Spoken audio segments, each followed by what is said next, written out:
Rebonjour et bienvenue dans cette série de vidéos consacrée au tutoriel sur les défis Code en bois. Donc nous sommes en train de suivre le livret de l'enseignant l'algorithmique débranché. Nous en sommes au défi numéro 8, Nid de bug.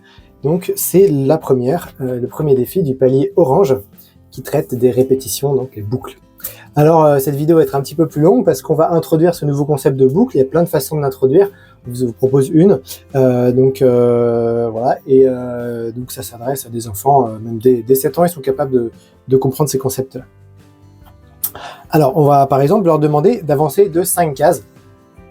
Donc à partir du moment où ils disposent de 4 briques avance, ils vont vite lever la main et dire c'est pas possible, on n'a pas assez de briques avance, on peut pas. Alors peut-être qu'il y en a qui vont dire j'écris un 2 ici pour avancer plus loin. Voilà, donc il y a une façon plus astucieuse de venir répéter une instruction, c'est d'utiliser une brique spécialement conçue pour ça, qui est la brique donc répète, la voilà. Alors la brique répète, elle est très intéressante, puisqu'elle fonctionne en combinaison avec une autre, qui est la brique fin répète.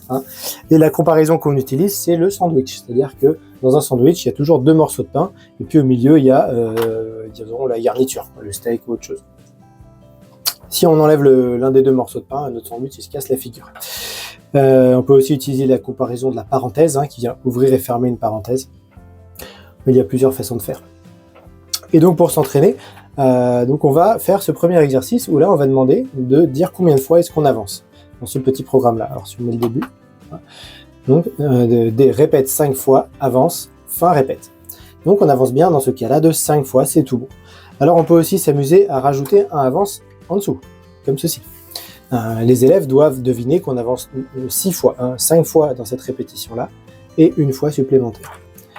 On peut aussi venir ensuite, hop, déplacer la fin et venir inclure le deuxième avance au côté, juste à côté du premier. À ce moment-là, on va vite comprendre qu'on avance non pas 6 fois, mais 10 fois, puisque les 2 avances sont concernées par la répétition 5 fois. Donc on vient faire avance, avance. Vous voyez ici, il y a un petit pictogramme qui fait une sorte de boucle, donc on revient, avance, avance, avance, avance, avance, avance, et avance, avance, donc au total 10. Ensuite, il y a une autre possibilité, c'est de venir carrément sortir les avances de la répétition.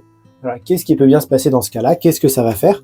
Eh bien, ça va rien faire, c'est-à-dire, si on va avoir les actions bleues qui vont s'exécuter, donc j'avance une fois, je répète 5 fois, rien du tout, là j'appelle ça le sandwich au pain, et ensuite j'avance, donc au total 2 fois.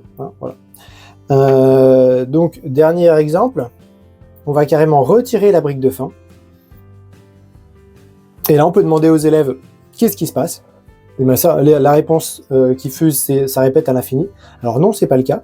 C'est juste que ici il y a une erreur parce qu'il manque quelque chose. Donc il y a 2 réponses qui sont bonnes. C'est ça avance une fois et ensuite il y a une erreur, ou ça avance 0 fois. Le programme lui-même ne va même pas commencer. Les 2 réponses sont acceptables et c'est 2 comportements qui existent dans l'informatique. Voilà un petit peu la façon d'introduire les briques au tableau devant tout le monde.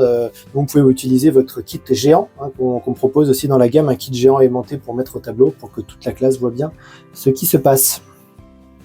Allez, il est temps de démarrer avec la mission. Voilà. Alors cette fois-ci, on va appeler ça Nid de bug. Hop. J'ai des cases un petit peu étroites, mais bon, c'est pas grave. Il y a besoin de place pour aller mettre nos bugs. Et tiens, justement, on va en mettre 5, on va en mettre 6.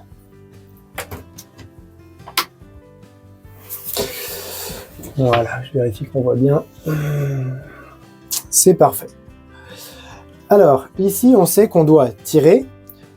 Et ensuite, on doit aller chercher le trésor. Il ne faut pas s'amuser d'avancer d'abord. Donc, on sait qu'on va avoir besoin de répéter l'action de tir, comme on l'a vu tout à l'heure. Donc, on met en place déjà la structure, c'est-à-dire nos 2 briques rouges. Voilà, il ne faut pas l'oublier, la deuxième. Le tir, on le met.